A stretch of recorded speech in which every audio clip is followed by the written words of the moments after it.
There are multi-family residential uses to the north, south, and east, and west of the project site, as well as various commercial uses. The general plan land use transportation diagram designation for this site is transit residential. Transit residential is the primary designation for new, high-density, mixed-use residential development sites that are located in close proximity to transit, jobs, amenities, and services.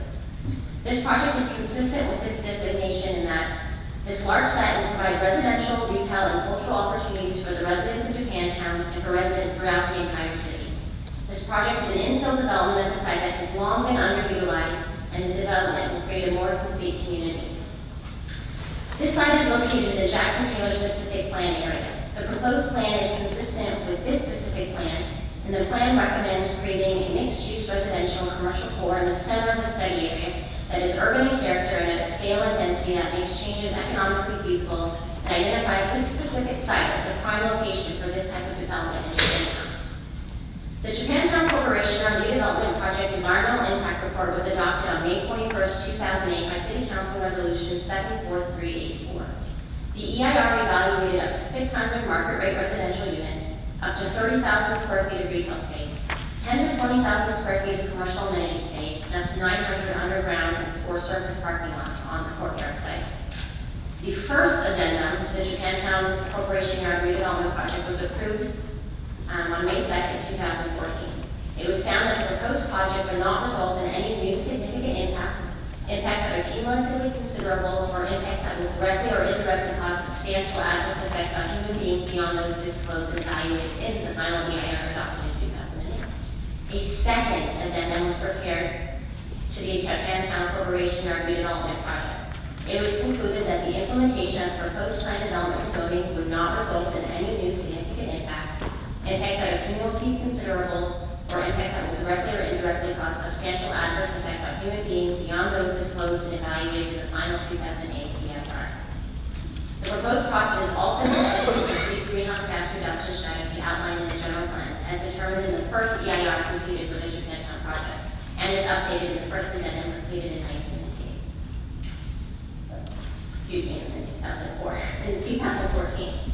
The addendum was posted to the city. The second addendum was posted to the city's environmental impact report site on Friday, September 25th, 2015. A revised second addendum was posted Tuesday, October 6th. You were sent a copy of the revised addendum yesterday and were provided a hard copy of the addendum today. The revisions clarified the project description so that it is consistent with the staff report and the project as addendized. No new information was provided, and the analysis is substantively the same as the previous version. This revision makes clear that the analysis added nothing new. Based on the analysis presented in the staff report and reiterated today, staff recommends that the Planning Commission consider the second addendum to the Japantown Courtyard Redevelopment Project Environmental Impact Report, adopted by Resolution Number 74384 in accordance with CEQA, and recommend to the City Council the approval of the plan development zoning as described today. Thank you. This concludes that. Thank you, staff. Seeing no questions at this time, let's go ahead and call the applicant down. You have up to 5 minutes.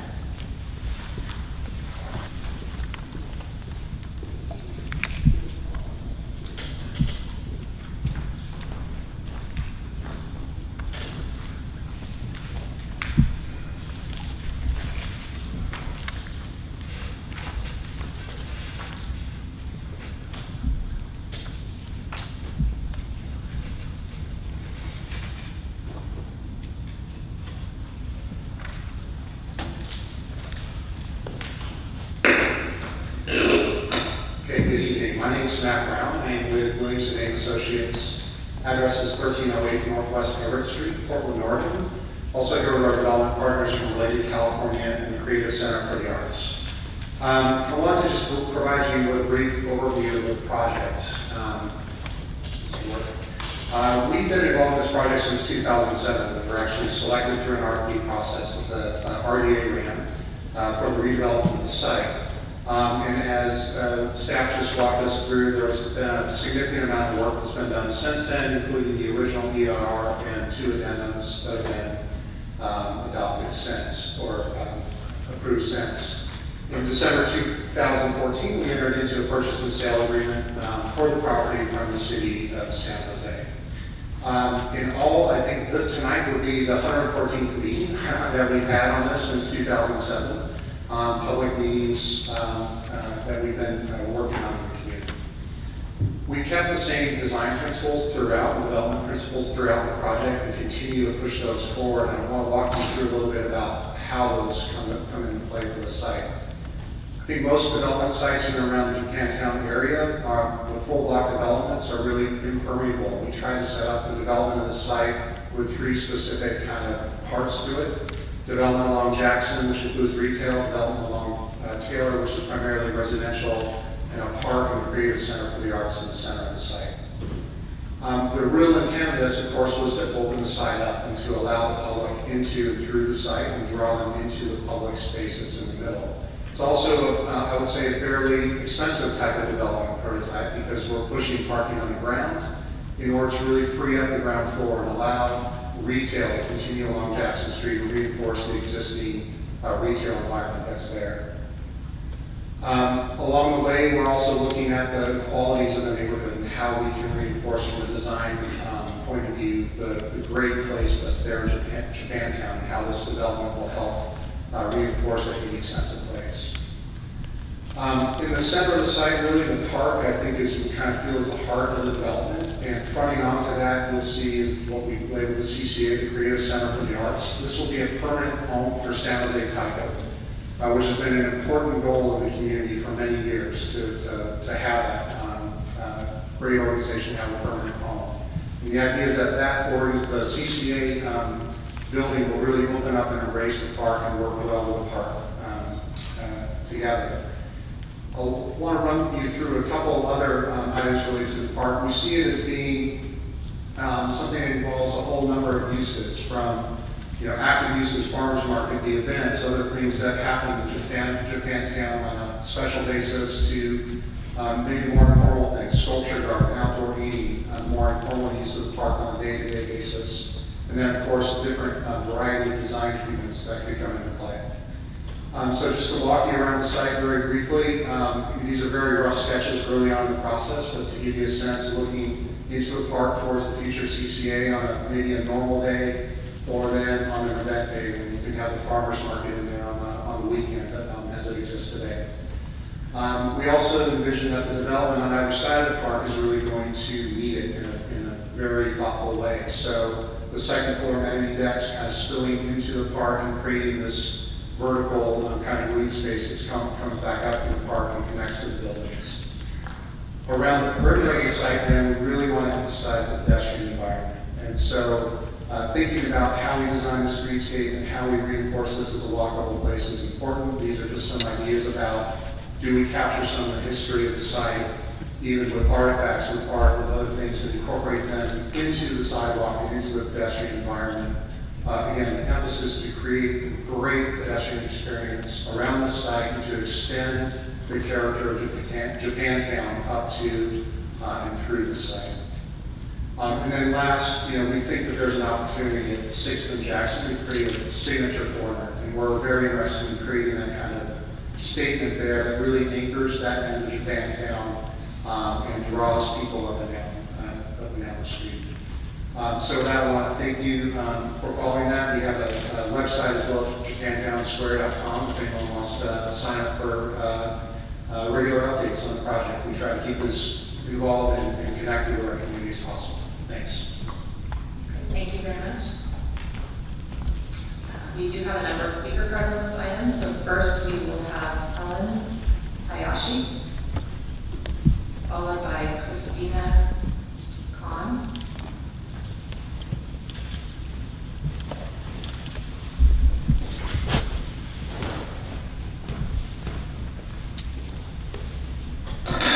Madam Chair and members of the Planning Commission, my name is Helen Hayashi.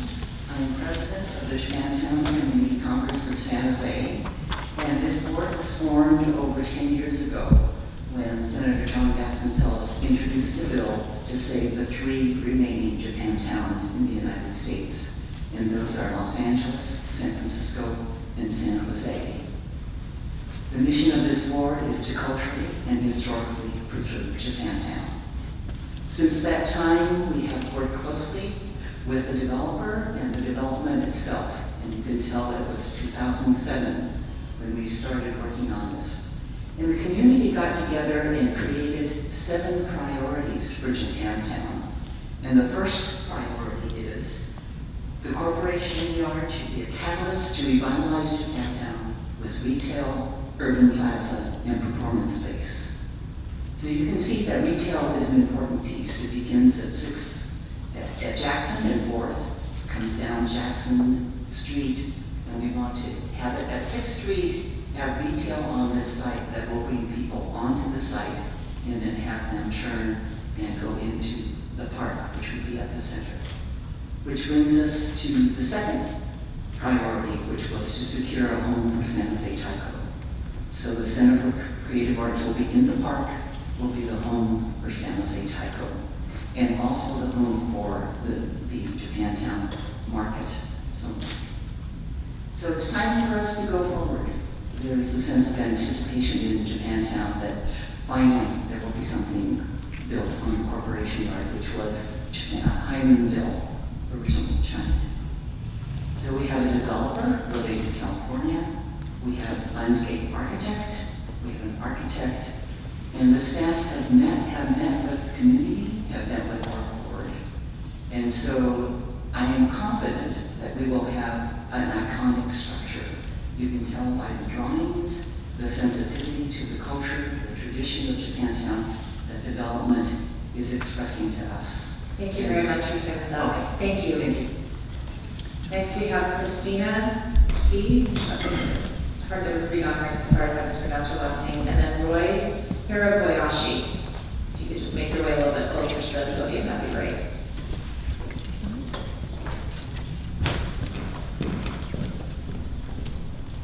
Thank you. Good evening, Chair Yog and members of the Commission. My name is Christina Kara. I'm here on behalf of San Jose Residents for Responsible Development.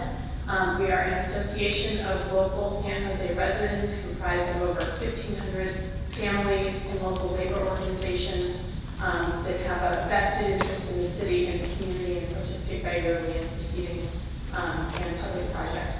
The first thing I'd like to do is just submit a paper copy of the comments that were emailed in earlier today to the clerk, if I may. Thank you. We have had very minimal time to consider the staff report and EIR addendum for this evening's hearing. So the one thing I wanted to just mention is that the association absolutely supports responsible development within the city. We support infill projects in particular. I think they're critical to San Jose's success, but they have to be done in accordance with state law. They need to be done with proper environmental review, and that simply has not taken place here. First, as the staff mentioned, the CEQA addendum, which was prepared for this new 2015 version of the project, was released 24 hours ago. Now, aside from being a Brown Act violation, because we received less than 72 hours notice of the CEQA document that is proposed for approval this evening, it's also completely inadequate, unfortunately, as an environmental review document. It's 3 pages long and contains no analysis of any of the changed circumstances that have occurred within the city since the original 2008 EIR was prepared.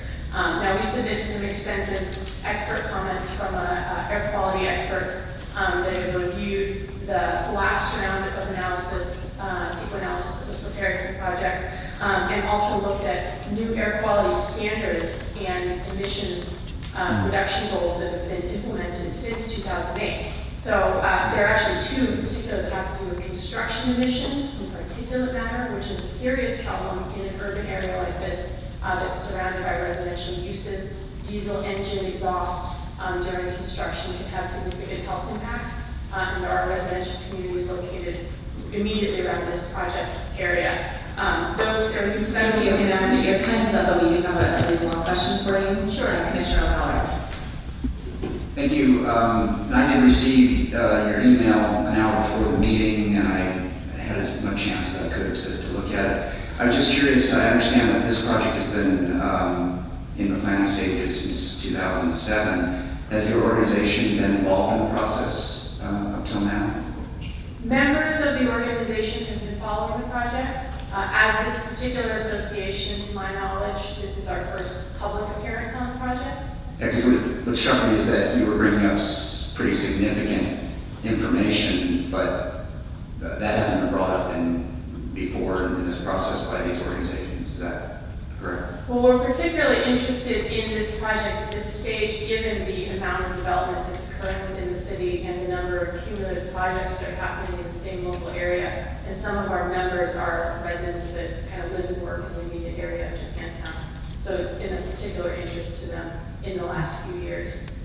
Thank you. Thank you. And my one request would be that the commission remand the project to staff to prepare a full environmental impact report. Thank you. Thank you. Just another question for you, Commissioner Ballard.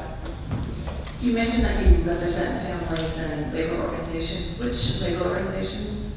IBW, Local 332, SMART, Local 104, and NUA, Local 393. And I believe they're identified in our comment letter. And we have some members of the association that are local residents to speak here tonight as well. Okay, thank you very much. Thank you. Next, we have Roy Hirabayashi.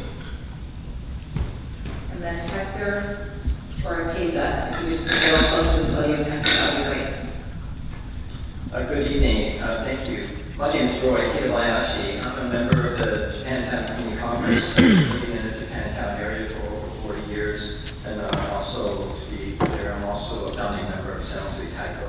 I've been involved with the Japantown area with many different projects. I've been watching actually the courtyard since it's really, since I think City Council voted in 1989 to vacate the property at that time.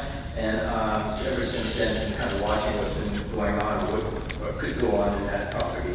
I totally support this new project we're trying to do now with Related California and Williamson's name. It's a project really that's been a long time coming for us. I think Matt mentioned over 100 meetings have gone on. I think that's 100 meetings since he's been involved. I don't want to try to count the number of meetings I've been involved. It's probably over 3 times what he's done. But there's been a lot of talk about this piece of property and what it can be doing for Japantown. It's a very important piece. As was mentioned, it will be the home for the Creative Center for the Arts, which will be the home for San Jose Taiko. But it really is an iconic piece for Japantown, for the community itself. So I hope you would totally support this and move it forward. It's been a long time waiting. Thank you very much. Thank you. Next, we have Hector Oropeza. And then the last speaker after that is Dave O'Hagan. Dave, just move a little closer, that would be great. My name is Hector Oropeza. I'm a San Jose resident and member of the San Jose Residents for Responsible Development. I live and work in San Jose. I was born and raised here. I live in I drive, I breathe the air here, and I like the quality of life and the San Jose provides to its residents. I am concerned that the city wants to approve this Japantown project without doing an up-to-date environmental impact report, EIR, for the project. The Japantown neighborhood is already crowded and compact. This project is going to increase traffic, air pollution, and noise in the area.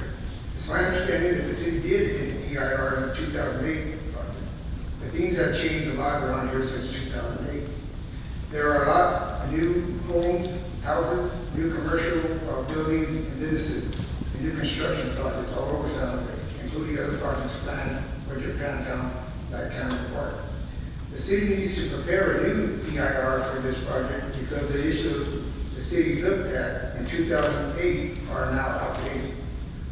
If the city tries to approve projects like this, one without analyzing new traffic impact and new impacts on quality of life for our San Jose neighborhood, we are running a risk that this project will have bad cumulative effects in our community. I asked the Planning Commission to have the city prepare a new EIR before approving the project. Thank you very much. The last speaker card I have is from Dave O'Hagan.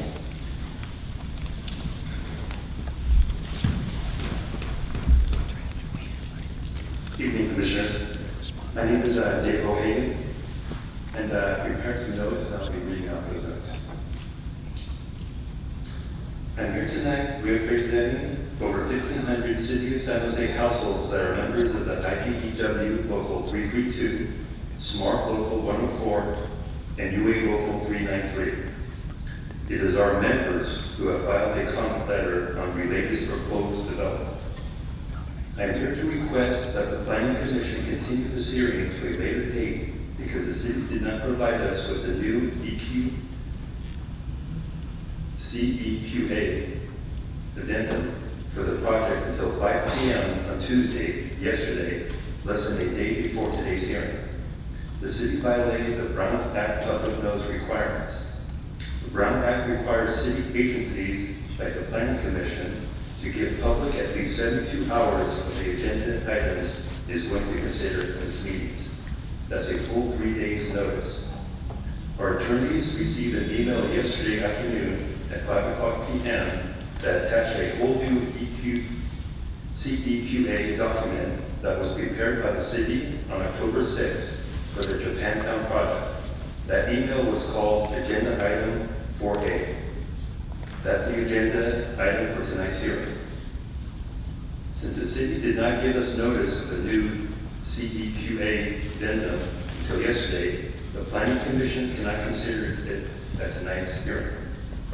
I request that the Commission suspend tonight's hearing and reschedule it for the next meeting so the public gets at least 72 hours notice of what the Commission is planning to do with this project.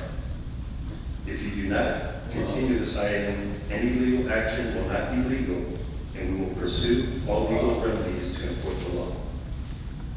Thank you. Thank you. Okay, now we'll move on to have the applicant come back for up to an additional 5 minutes.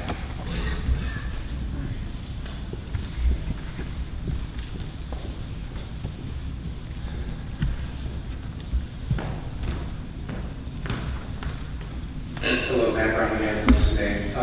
Just to respond briefly, again, as we mentioned earlier, there's been a tremendous amount of public process that's gone into this project over the last 8 years.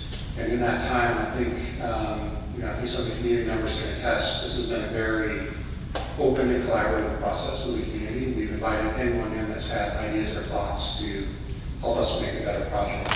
Our position is that the EIR project, or the EIR documents that have been produced on this project to date have been very thorough and very significant. In fact, the 2014 addendum included a very significant amount of research and analysis related to traffic impacts, especially given the amount of change that has happened, as some of the speakers talked about. Some of the change that has happened in that part of San Jose over the last 6 years. So there was a tremendous amount of work that went into that. Of course, we get to a purchase and sale agreement on the property, that EIR was part of that discussion. The city wouldn't be able to enter into a PSA without having done the adequate EIR analysis. So there have also been significant numbers of opportunities along the way to look at, question, and comment on the EIR. So we request that this move on. I think in terms of the Brown Act item, the city attorney and staff may have a better sense of this, but my understanding is that the requirements of that act have been met with the notice that was given. So thank you. Thank you. We do have some questions for you. First, Commissioner Ballard. My question is, have you heard from the folks who filed dropped the letter? We received that email 5 days. Have they been engaged in the process with you? Have they approached you before Not now? in this sense, no. Commissioner. Thank you. No further questions. Thanks. Staff. Thank you, Madam Chair. First, I'd like to comment on the Brown Act issue. Government Code Section 54954.2 states that at least 72 hours before a regular meeting, the legislative body of the local agency or designee shall post an agenda containing a brief general description of each item of business to be transacted or discussed. Said agenda was posted on September 30th, 2015, 7 days or 168 hours prior to tonight's hearing. So Ms. Caro's representation of not the addendum being posted being equivalent to a Brown Act violation is an incorrect use of this government code section. Additionally, CEQA section 15164 states that addendum need not be circulated for public review. The addendum is posted as a courtesy to the public for them to be able to review the environmental document being discussed. It is not a requirement. So staff does not believe that any Brown Act violation has occurred this evening. And staff would like to take you through the kind of the history of the IR, the first addendum, and the second addendum. I didn't have a chance to prepare a chart, so it's a lot of numbers, so if you want to write it down, I would suggest that. The first EIR in 2008 contemplated 600 market rate units, up to 30,000 square feet of retail, 10 to 20,000 square feet of community amenity space, and 900 underground surface parking spaces. The addendum done in 2014 contemplated 552 market rate condos, 48 market live work units, which totaled 600 units. Can I ask you just to slow down just a touch? Sure, sorry. Thank you. I'll go back to the first of the EIR, 600 market rate units, up to 30,000 square feet of retail space, 10 to 20,000 square feet of community amenity space, and up to 900 surface ground parking spaces. So you'll notice that I said up to. The EIR analyzes the up to envelope, but you don't have to build that exact amount. You can go 1 to 600, you can do 400. It's always an up to encompass the maximum envelope being studied at the time. Also, the buildings were projected to be in a range of 6 to 14 stories for a residential mixed-use project and 1 to 2 stories for a community amenity building. That means there's some flexibility, 6 to 14. It does not be 6, it does not be 14. But that size of the building was contemplated in the EIR. Then in the first addendum, 552 market rate condominiums were analyzed with 48 market rate live work units. At the total of 600 units, we're still at the up to 600 unit number. Up to 25,000 square feet of retail. And I should note that actually the first EIR stated a 16 to 30. So this 25,000 number falls in the range of 16 to 30,000 square feet. The change into this addendum was an increase to 60,000 square feet of community amenity space and up to 784 parking spaces, which is still within the 900 that was originally studied. They also contemplated a 0.75 acre park. Again, buildings within the heights from 6 to 7 stories, which falls in the range of the 6 to 14 of the original EIR. And 4 stories of it could have been commercial retail. All of those items fall in some capacity under what was originally studied in the first EIR. This addendum still contemplates up to 600 residential units and 25,000 square feet of commercial office space and up to 60,000 square feet of community amenity space.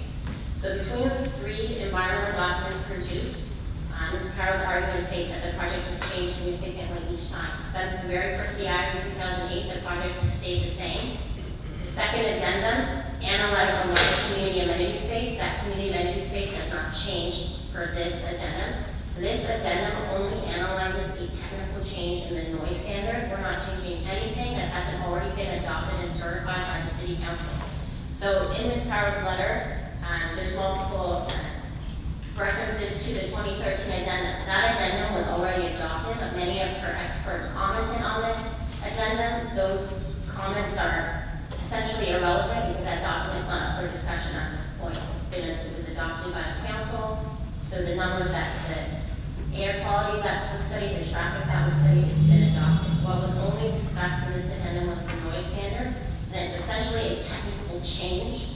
Instead of using in the 2008 EIR, a mitigation measuring monitor, you use the baseline of an outdated LMAX standard, and this addendum essentially places it into the general plan conformance standard of the day-night average. It just states the more accurate level of measuring noise.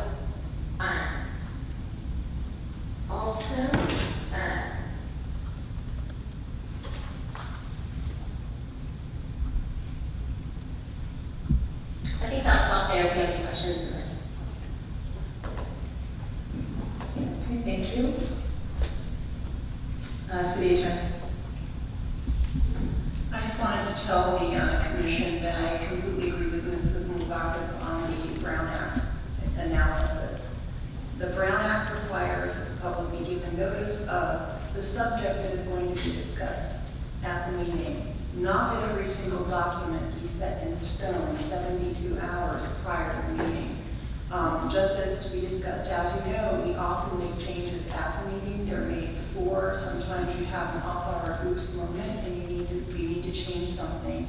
The changes here to the CEQA document were minor. I wanted to discuss also very briefly, because again, I've only had a few minutes, very short time to look at the Adams Broadwell letter dated today that I received at a little bit after 5:15.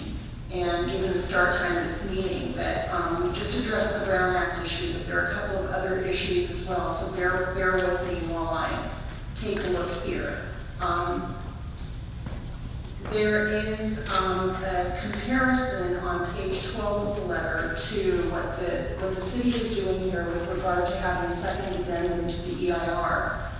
There is a discussion of a case called the Dante Society of Southern California in the middle of that page. What this discusses is that there were, that this particular agency who was adopting an addendum had never certified the original EIR that this addendum was being adopted for. Those facts are completely irrelevant to this particular situation. The city here certified the EIR and it adopted addenda to that EIR, which are completely appropriate. Secondly, there is a portion, I'm looking at page 18, which talks about including new noise mitigation measures that aren't contained in a legally adequate mitigation plan and are therefore unenforceable. That's the title of that section. And then it later on says that failure to include enforceable mitigation measures is considered a failure to proceed in the manner required by CEQA. Well, the new noise mitigation measures are in the mitigation monitoring and reporting plan that was submitted by staff to the commission, most notably in condition number, or I should say mitigation measure MMI 3E, and you will see where the old condition for noise is stricken and there is new language. So that has been addressed by staff. Lastly, and I believe this is my last comment, and again, I'm just kind of, putting out what I can at the last minute here, given the belated comments. It also says that the 2013 EIR addendum and the revised addendum, whatever, but the entire CEQA package here, fails to analyze the project in light of the 2011 BACMed CEQA guidelines, which contain lower significance thresholds for several pollutants than the 1999 guidelines. What it then says, though, is that there is a court ruling invalidating those 2011 BACMed CEQA guidelines. Those have been heavily litigated, and I believe that case is up on review before the California Supreme Court currently. I may be wrong, but I believe it is. So the city is not going to be using invalidated guidelines. It's ridiculous to assume that we would. So I just wanted to make those comments on what I see on the face of this. Thank you. Thank you very much. Commissioner Howard? Thank you, Madam Chair. As a former environmental consultant, I've been in this situation where the letter comes in at the very last minute, a substantial letter, and I've always been impressed with our city staff about their ability to respond even at the last minute in substantive ways so that the record is clear on the issues that are raised even at the last minute. So before I make a motion, I just wanted to give the staff, is there anything else additional that you want to add in order to be clear in the record? Thank you, Madam Chair. 2 items. First, I wanted to address the changing conditions. There are new projects in the area, but since the Japantown EIR was certified, those projects contemplated this project in their background section. So this project became the background for those projects. So it wasn't, even though no project was built on site, they had to take into account this project with those statistics into their development and evaluate traffic based on an existing project and a proposed project. So the changing conditions have been captured in the new projects around the site. And also, I'd like to amend the recommendation. You have to also, in the process of considering the addendum to the Japantown Corridor Development Project Environmental Impact Report adopted by Resolution 74384 in accordance with CEQA, you must also recommend to the City Council the adoption of the MMRP to update the noise mitigation measure that I discussed earlier. Thank you. And so with that, I'd like to make a motion to consider the amendment or the addendum to the Japantown Corporation Yard Development Project Environmental Impact Report adopted by Resolution number 74384 in accordance with CEQA, and recommend to the City Council the approval of the MMRP and of the plan development rezoning described above. Thank you for the motion. We have a second by Commissioner Appley. Commissioner Howland, would you like to speak to your motion? I just wanted to say that it seems like a lot of work has been put into this by the community and by staff. 114 meetings, I heard. I think this would be a tremendously beneficial addition to the historic part of San Jose. So I'm pleased to make this motion. Thank you, Commissioner Appley. Just briefly, this is going to be a transformative project for the area. It's money needed. It's going to bring a lot of new energy into that area with some crown jewels in the middle of it. So I'm very happy to see it move forward. And staff did a great job. Commissioner Valley? I'll be supporting the motion and just wanted to say kudos to the local residents and I believe it's called the Japantown Congress. I may have gotten the name wrong. But it's really great to see the community come together and articulate priorities and work constructively with the developer to figure out how the new investment can best benefit the community. So kudos to you all for the work that you put in. I agree with those comments, and I just also wanted to thank the applicant for its presentation. I thought it was very clear, and it was great to see some of the detail that you're anticipating for the project. It's such a key landmark project for the area, and I'm delighted to see a home for San Jose Taiko, which is a real gem for our community. So thank you for your patience